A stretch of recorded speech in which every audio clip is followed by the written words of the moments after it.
Okay, so I watched the Britney Spears documentary on Netflix. It's called Britney Vs Spears. It's, as you would expect, it is about her conservatorship.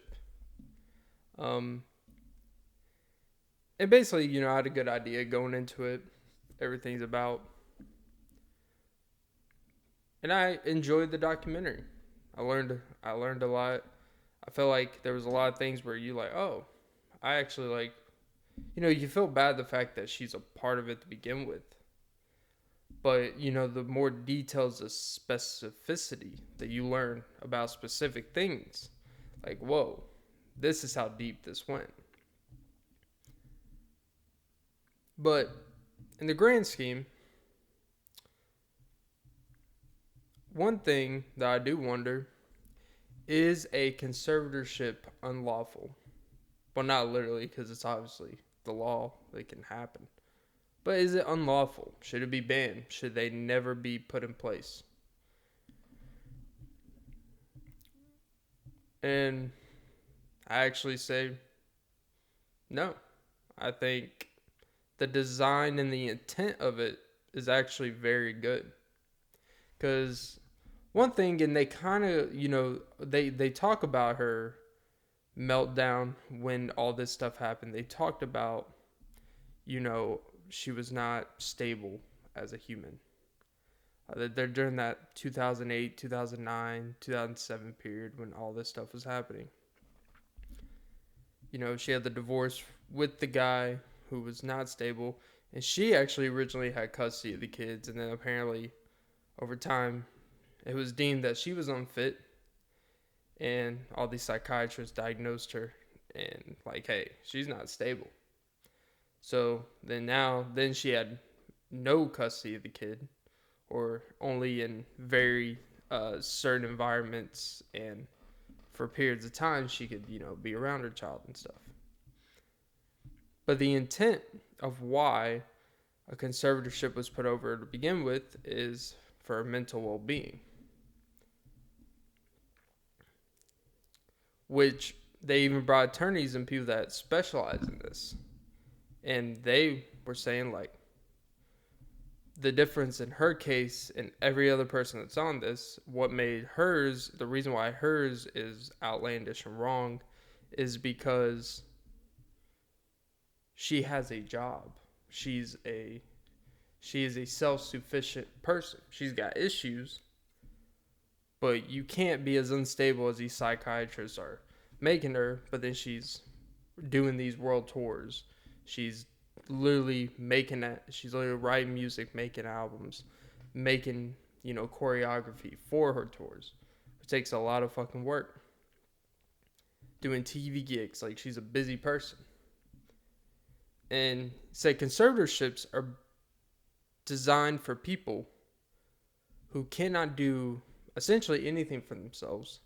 And not only can they not do anything for themselves, but they are harmful to themselves and their well-being and financially, because they may be an impulsive person that doesn't have, the means and common sense to be able to manage themselves in all aspects of life. Typically, they don't have jobs. That's why someone is in charge of their decision making, what they can do, all the purchases they do, their finances, every decision they make has to be run through them, kind of like they're a parent of a 7-year-old. Talk about parenting fail. But that is typically people who are legitimately, like, I know everyone says they have mental issues and everyone's mentally disabled. She had breakdowns. She probably has issues, but obviously she didn't have the freaking, I'm going to go out there and shoot a freaking theater. And the thing people push back is, it's like, let me clarify. Obviously, she should not have been under conservatorship as long as she was. And the worst part about it all is the people who were her conservatorship, her dad, abused it to his advantage, and she literally stole probably millions and millions of dollars out of hers, paying lawyers of the people who approved the conservatorship.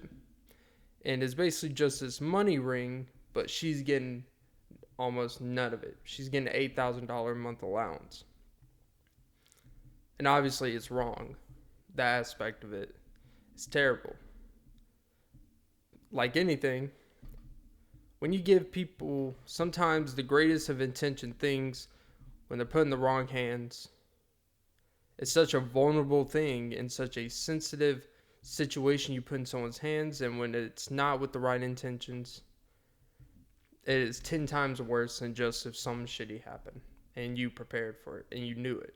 Especially when it's coming from someone that you're supposed to trust and love. Makes it so much more worse. It's not just a random manager that just, Rupert Murdoch'd you. Like, no. Or Bernie Madoff. Like, this is some internal.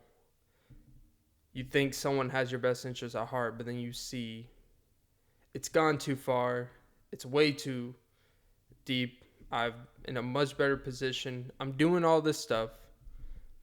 Somehow I'm not a stable person, but I'm stable enough to work and go around the country touring music, making millions and millions of dollars, and I barely see any of it.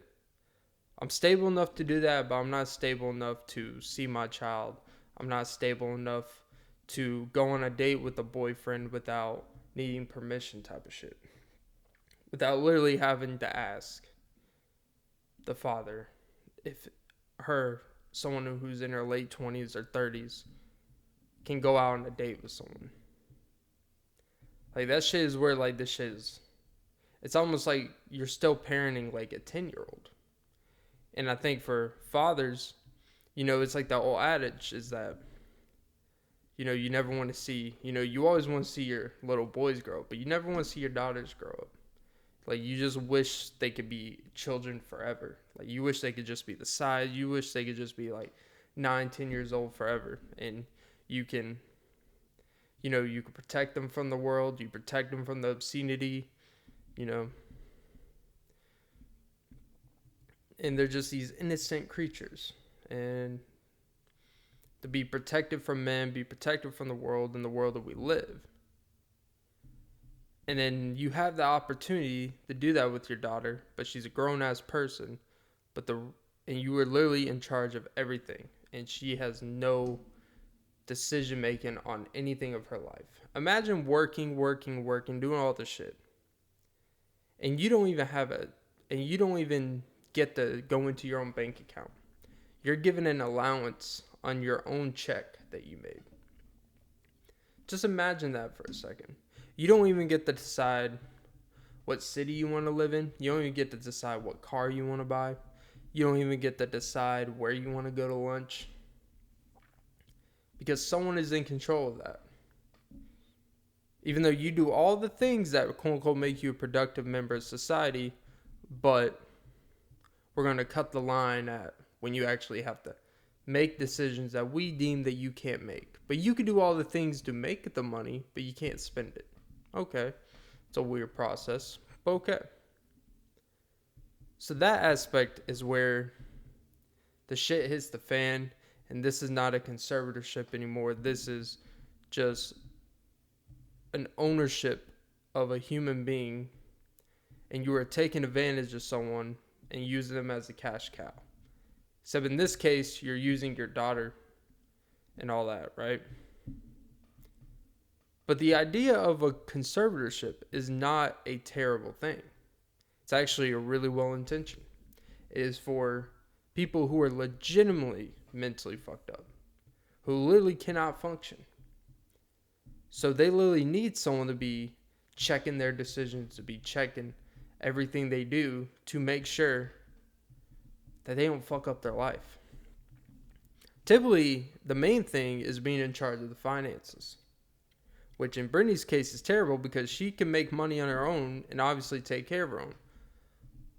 But the thing even the one attorney made the emphasize is typically conservatorships, 99% of them are for people who cannot get jobs, who cannot either keep one, have one, or even have the skill set to go out there and apply for a job.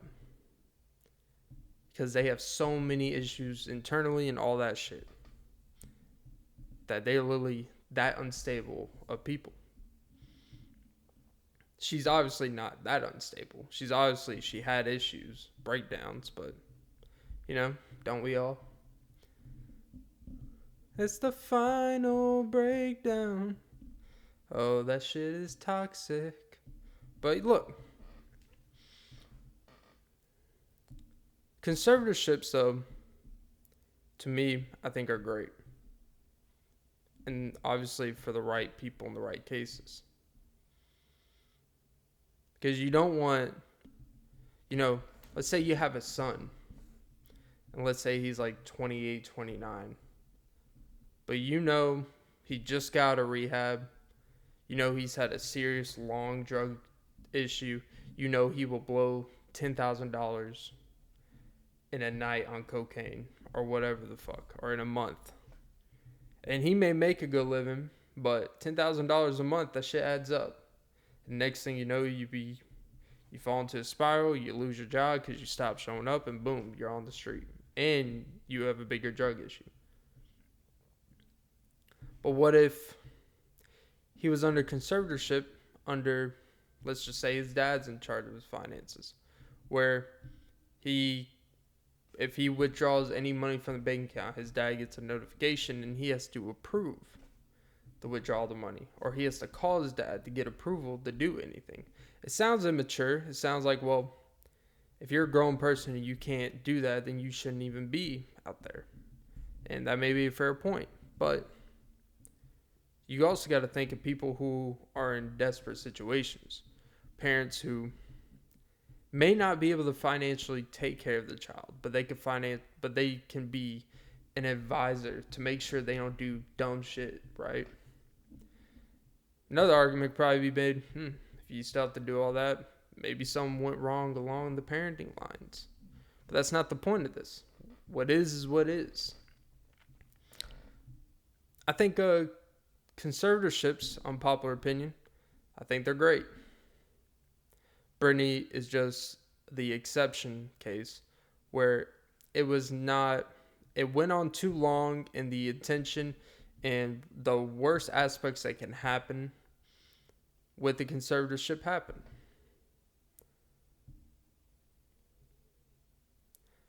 But she didn't just get the conservatorship randomly.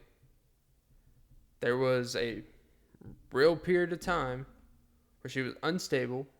She has children. So is she stable enough to solely be able to have a co-parenting relationship with another dude who seemed kind of unstable? Which, by the way, fun fact, I didn't know she proposed to him. That's what you get when you propose to a guy, is you get that type of guy. I used to never get the Kevin Federline jokes because I don't really know who he is that much. I've seen him and stuff and pictures and stuff. But after knowing that fact, tells me everything I need to know. I get all the K-Fed jokes. But neither here nor there. I just think that the intention of why she was put on it was not a awful or was not a terrible intention. Like, you can make a legitimate case just by look. Yeah, you know what? It makes sense that she should probably not be fully in charge of her finances or fully in charge of this, because what they may know of her, she may be an impulsive person and she may drain her bank account in a week on whatever. She may make bad business decisions because she is not, let's just say she's not very educated or whatever. She doesn't have a lot of schooling. She's not very well versed in anything other than what she does for a living.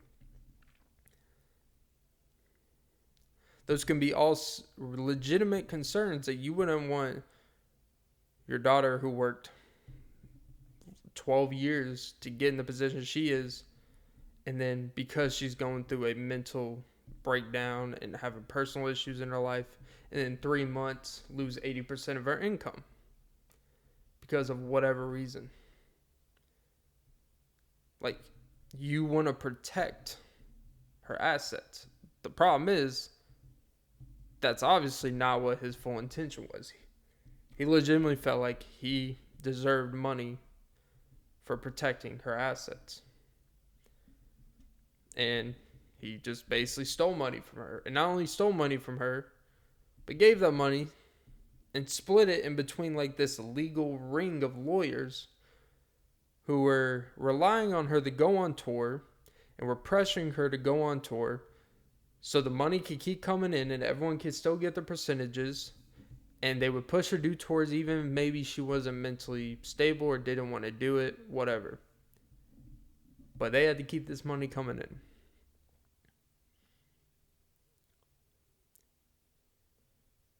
And it's like the old movie, Wall Street, money never sleeps. But 99% of the cases, conservatorships aren't for millionaires. They are for people so they don't become homeless. They are for people who may not have any money or even have anything to their name. But someone has control of their decision making so they don't make further terrible decisions based off whatever issues they have. It could be drug, it could be mental, it could be impulsive, it could be whatever. To make sure, it could be legitimately to make sure people stay on the right path until it's proven that they can take care of themselves. But the issue with Britney Spears is that she proved for way longer that she could take care of herself. And she's been under it for about 13 or 14 years, and legally they have not lifted her conservatorship, regardless of her pleas, regardless of what she's shown, what she has,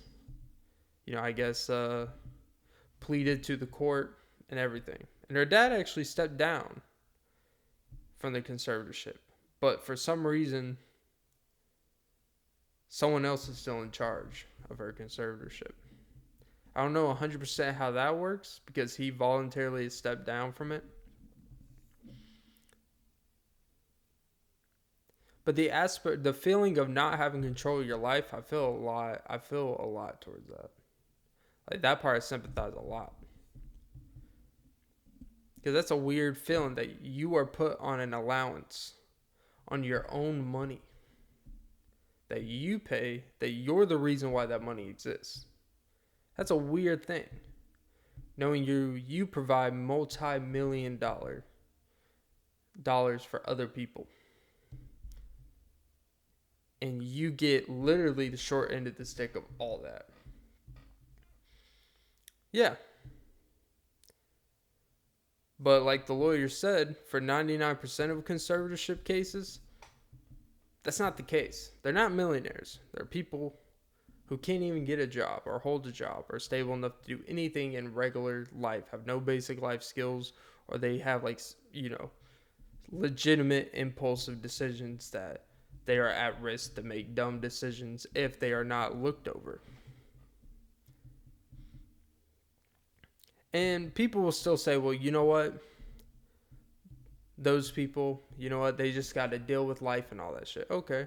And then you're also the same people that are complaining about the extreme homelessness because it's such an inconvenience for you to look at people that are struggling.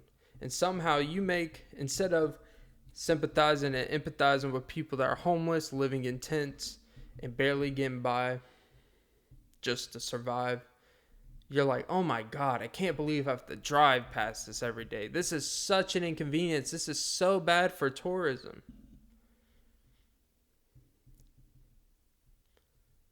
It's like, well, you could judge all you want. But chances are, let's just say if 20% of homeless people had someone, let's just say, managing their decision making or finances. Because you don't know, maybe they didn't grow up in a school that taught them things. Maybe they had to drop out to take care of their family and shit. And shit happens in life. You get hurt, you get fired, and it's hard to find jobs these days. But see, Britney Spears was probably going to be fine no matter what, because she was a self-sufficient person And even if her dad took all of her, even if her dad wiped her clean, she knows she could go out there and make money again. So that technically wouldn't even be the issue for her. It's like people say the hardest part is making your first million. It's easy after that, because once you know how to make money, someone could wipe it clean. You know how to make the money again, so you're not really worried about it. You're confident in yourself. You know what you're doing. Britney Spears has proved that to herself. Homeless people, chances are, have never been millionaires, I'm going to guess. But, it's funny, people don't want to have sympathy for homelessness, for example. But courts, and people want to attack the courts. Oh, this is wrong what they're doing. It's like, the courts have always tried to protect people that are mentally ill. They try to protect mentally ill people from society for obvious reasons, but they try to protect mentally ill people more than they do people that are not mentally ill. A person that's mentally ill could commit a mass murder. Like I said, like the Aurora Theater guy. Like back in whatever years ago in Colorado. Or also the one couple years ago who just started mass murdering churches and shit. Went on a killing spree there. They could plead insanity. And somehow, if they prove through their psychological training for the next couple years they're going to be in solitary and all this stuff, they won't even go to prison like that. They'll put them in solitary, plead insanity, they get the psychiatric help they need.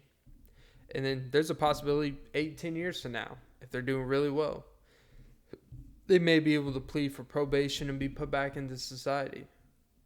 But someone could murder 2 people on the streets out of frustration, let's just say. And that's still not right. But it could be a drive-by. It could be a planned, it could be some, I don't even want to say gang related. It could just be whatever. Someone purposely killed someone on the street because of some dispute. Or maybe a murder, or maybe a physical situation. They assault someone, punch them. How about this? Someone punches someone in the face on the street. They fall unconscious, and they crack their skull in half, and they go to the hospital and die. That person would be charged for murder. And guess what? That he's not going to be able to plead insanity if it was just some outside of a bar fight or just some street fight that went wrong. He's not going to get insanity. But the person that killed 30 people in a theater, he may get the benefit of doubt and insanity, because the court is meant to protect people that are mentally ill from themselves and society. Because the goal, quote unquote, of the justice system is if people go back in society, they are better than when they left society, That's supposed to be the goal. But of course we know that's not really all the time. But I'm going to feel a little bit more sympathy for some dude that, got in a fight with someone on the street over some dumb shit that the dude called him a pussy, punched him in the fucking face. And it was just impulses, punch him in the face, knocks him out, the dude cracks his head, skull and dead. Then some dude who, because he claims he has freaking some extreme paranoia or schizophrenia, claim he this and that and the other, and that's why I went to a theater and mass murdered 40 people. It's like, oh, well, that makes sense. It's like, no, I'm going to feel more sympathy for the dude who didn't mean to kill someone. He definitely meant to hurt someone, but he didn't mean to kill someone over the dude they killed 40 people. Just because you have a mental disability, personally, doesn't give you a right to be given softer treatment, in my opinion. But not really the point I was trying to make. But this is not a funny pod. This got serious. But the thing about, I guess I'll wrap up this part with this, right?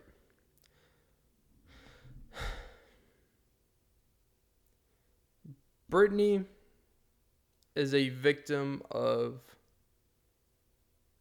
Britney is a victim in this situation. Let's make that very clear. Because this is not a victim blaming. She's completely in the right. She was completely fucked over by everyone involved in that. Like, typically in victim situations like this, I do not, like, there's always a percentage of blame you could blame. Like, there has to be some accountability in both. But in this situation, this isn't really one of those. I honestly, like, everything around her, the lawyers, the psychiatrists that were supposedly paid for, because it was supposedly some of the psychiatrists were brought in by her father to maybe or maybe not write that she was not suitable enough so he could get conservatorship, so he can control her life. Honestly, don't even think he cared for the money like that. He obviously took a good bit of money. But I think for him, it was generally, he just legitimately wanted control of her. Like, her, like they even said it earlier, like when she was younger, her and her mom, or him and her mom got divorced. Her with a young age, so obviously they're probably not in close relation. They're not really in contact, so this is his way of, I lost her, but I'm going to make sure I have you. And this weird, it was kind of like he was trying to be the father that he was never, even though I don't think it wasn't that he was never prevalent in a younger life, but whatever. They didn't really get into that. But, oh yeah, the point is that the court system will always do everything. And they take deep precautions, even sometimes to the detriment of to actually help anything.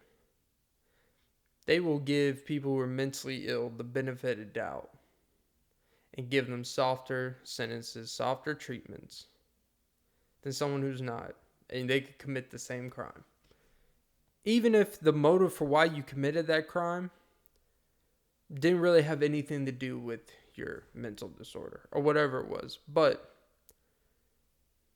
it's very important to note that courts, justice, and lawyers will always have to keep that vulnerable, what's the term I'm looking for? They're always trying to make sure they don't overdo it, because the worst thing you can do in courts and stuff is over sentence or anything like it. Because you over sentence, you could actually be put more at risk if they appeal and stuff and find out that they did not deserve that harsh of a sentence. Not only do they not get that sentence, they actually end up getting another trial, or possibly that one's thrown out of the window and they're free. So when you're dealing with a clinically insane person, you can't sit there and try to, oh, we're just going to put you in life in prison. But if the crime they committed was only worth, maximum 20 years or something. Well, because you over-sentence and everything, and it's appealed, it's a mistrial.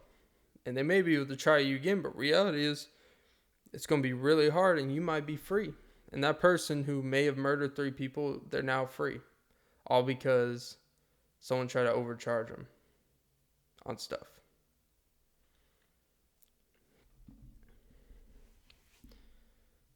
Especially if you're clinically insane. I don't know, man. I like the documentary.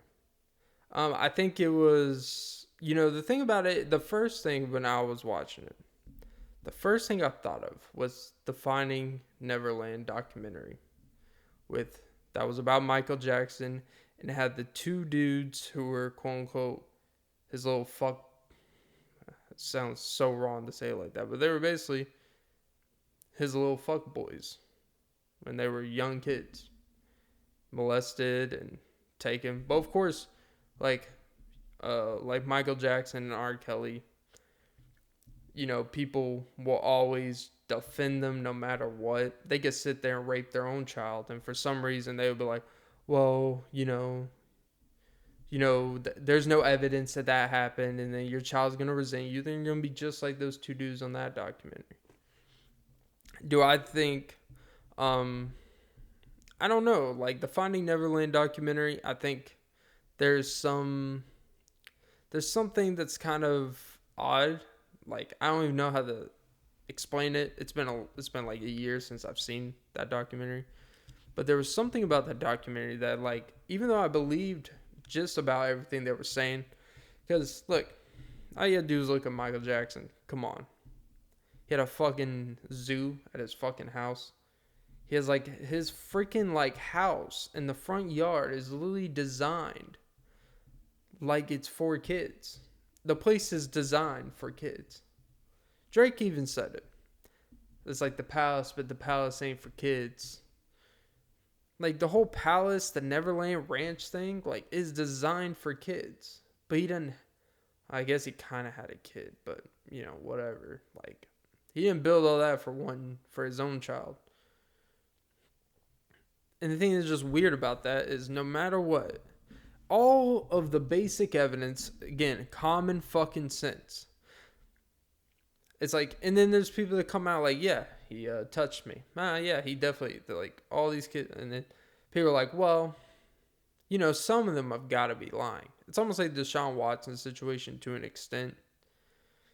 Like, I think the Deshaun Watson thing is a little bit more washy. I less believe that situation more and more as time goes on.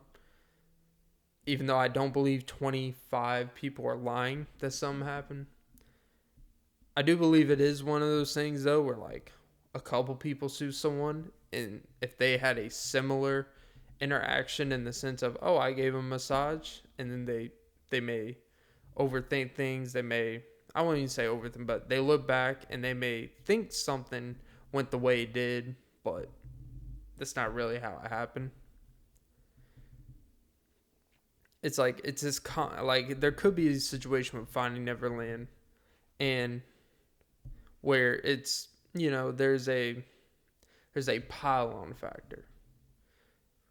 We live in this pile-on, I guess, culture and shit like that. But we live in this pile-on culture, but at the same time, for some reason, we don't really want to hold people accountable when it's obvious. Because then people say, oh, well, we got to defend these, whoever, celebrities, because of everything they've done for us. It's like, I don't know, they molested 15 children. Bill Cosby drugged about 28, 50 women, 100 women, however many fucking is. R. Kelly definitely was into younger girls. Videos of him peeing in some girl's mouth, a 13-year-old in the shower. Him marrying Aaliyah, and like they literally got married. It's public knowledge. She was underage, not even approved. They got it annulled, and they just completely ignore that.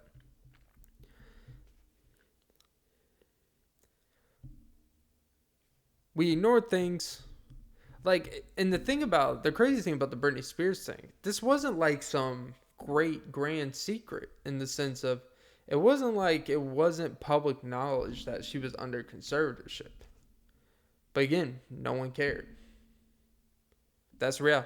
No one cared because people look past things when things are going good. People look past things when when there's nothing to be questioned. Even if it's all right there. It was public knowledge she got conservatorship. It wasn't like this big old secret. It was not. It was not a big old secret that Michael Jackson liked to have kids at his place. It was not a big old secret that R. Kelly liked really, really, really young ladies. It was no fucking secret. But we wait till 10, 15 years after the situation to all of a sudden make documentaries about it. Like, that's the weird thing to me. It's like, it was all right there. Anyone in real time, that's a crazy thing. We are such revisionist people, and we want to pile on when we could have stopped it while it was happening. It's like, well, the damage is done at this point. I mean, Michael Jackson did go to trial, and he was technically found not guilty for specific incidents. But come on, like, oh, like I love the, oh well, he was found innocent. It's like, yeah, so was OJ. But I'm pretty sure you're not going to take your kids to get your ball signed by him either. So it's like, oh, it was OJ. He was innocent. The court was like, okay, you're gonna take your kid and have him. You're gonna send your kid up there and have him sign his little Sharpie. OJ, the juice. Yeah, explain that one, huh? It's funny how people say, oh, well, it's like, yeah, well, the perception and the latch sticks onto them. And people don't get sued just for nothing. Most of the time. Because now, of course, is the first instinct is when a man is getting sued by a woman for either sexual assault, rape, or whatever. The first instinct is we have to believe the woman's lying. Because there's been cases where, like the Brian Banks situation, the dude went to jail. The dude sat in jail for like 8 or 10 years, I believe. It may be only 5, but he was in jail for years and years of his life. And then the quote-unquote victim, and you can't really say victim because she came out and recanted her statement and said, oh yeah, he didn't. And guess what? Nothing happens to her. He is freed. Like, hey, you're free now. It's like, great. I lost my career. I have to be put back in society. And even though technically I'm not a felon, I'm not this, that attachment will always be to me. And I lost the prime years of my life. All because someone not only lied, but they just came out years later like, yeah, it actually didn't happen like that. Now that I think about it. So, of course, we are, like anything, there's this overcorrection. Where now we have to, anytime someone's being accused, we have to automatically not assume not innocent till proven guilty, but we have to go even a step further and just say this person's got to be, oh, they're lying. There's no way this woman was raped. Oh, there's no way this guy was, patronized in this situation. There's no way. There's no way this guy was abused by his wife. No way. So we always just assume, as strong as you should not assume someone's guilty of something is the same as strong on the other side, that you should not assume someone's innocent.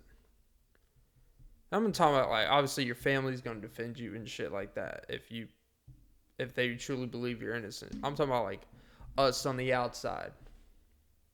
Like, you cannot just sit here, like, people really want to sit here and say Michael Jackson never did anything with kids.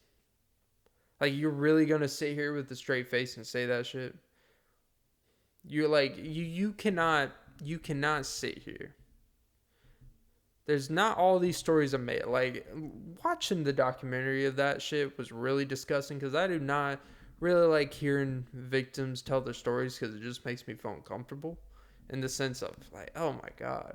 Like, especially when it comes to, like, molestation and sexual assault shit. Like, that shit's, like, it's just weird to hear the words because you don't really want to believe that a human being would sit there and manipulate a 10-year-old child to touching their private parts. God, this fucking podcast got disgusting. But it's honestly probably it's a very touchy subject. Quite literally. Wow, I went from Britney Spears to Michael Jackson, R. Kelly, back to Michael Jackson. Somehow, you know where this all connects? They can all perform. They can all sing. 2 of them can dance. Well, 2 of them can sing, but they can all perform. They all are arguably the best at their, I don't even want to say genre because some of their genres cross over, but for what they do, for what they did, I should say, because most of them are like past their prime or died or in jail. They're all the best at, like, their lane. Like, there's not been another Britney Spears in a sense. Well, I guess you could say Beyonce, and Beyonce's obviously a better singer and stuff like that. But I think even though they're the same, they're really different at the same time in terms of their music. But look, I mean, I guess you could say female artists, pop, mid 20s, 30s, like when they're performing at their peak. You know, Michael Jackson's still the king of pop. That's his nickname.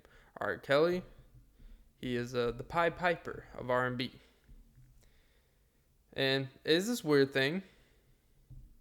Obviously, Britney's the exception in the sense of could we still listen to her music because she was more of a victim. But is it really wrong if you listen to an artist?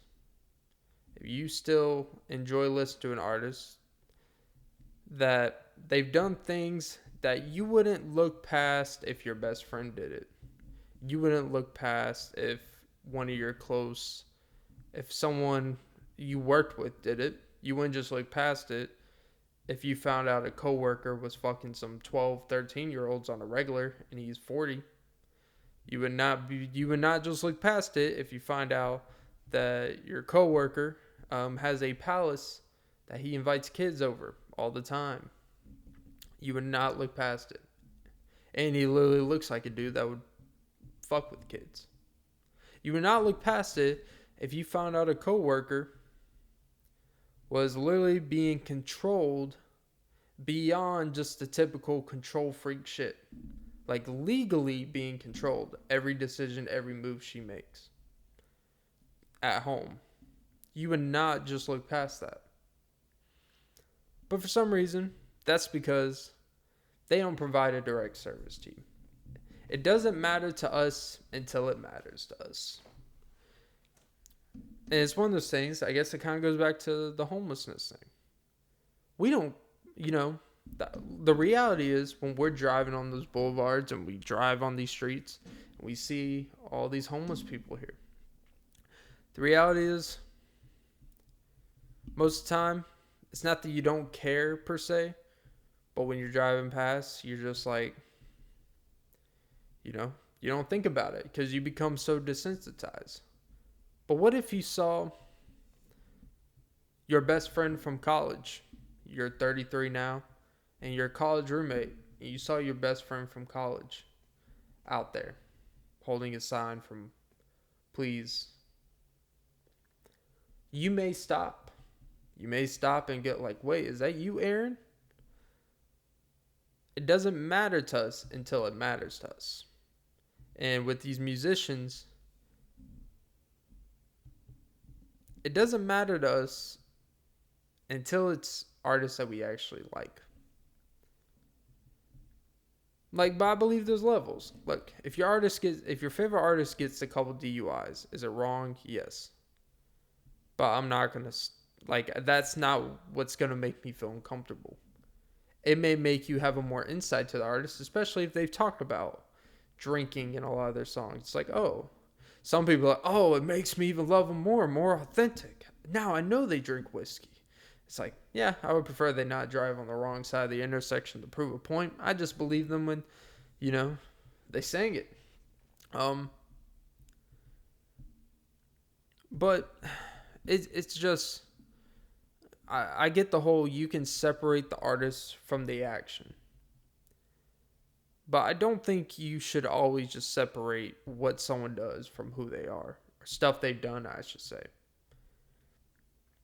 I don't think you have to sit here like if for NBA, you don't have to sit here and at the end of the day, who cares if James Harden likes to go to the strip club? Who cares if his jersey's up in the rafters because he's a great, consistent customer? At the end of the day, that's really minor. It's lighthearted, it's fun. That's not going to make you, if you like James Harden, you're going to like James Harden. But if you find out James Harden,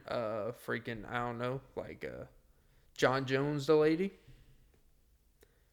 then it's probably going to have a little different feeling. People say it doesn't matter. Ray Rice is a great example of it does matter. Kareem Hunt, still playing, balling. He's on my fantasy team. I'm starting him this week. It's like, look, What he did, he literally kicked a woman in the face. Like, legitimately. I mean, and it was on video, which video always makes it worse. Tyreek Hill.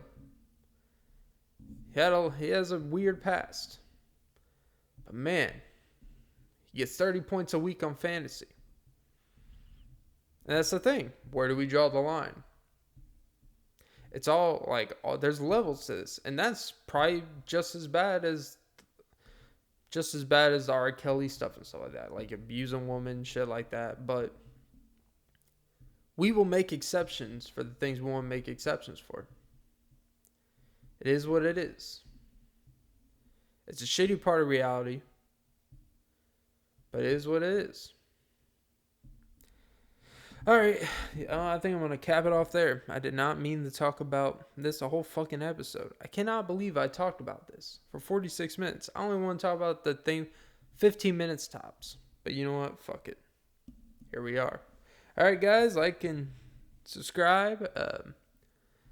Don't forget like and subscribe. Don't forget to like and subscribe. And I would recommend to go check out the Britney Spears doc. And oh, by the way, on Netflix, Seinfeld. I've seen, I think, one Seinfeld episode my whole life. I think I'm going to give it, I think I'm going to try to binge it a little bit.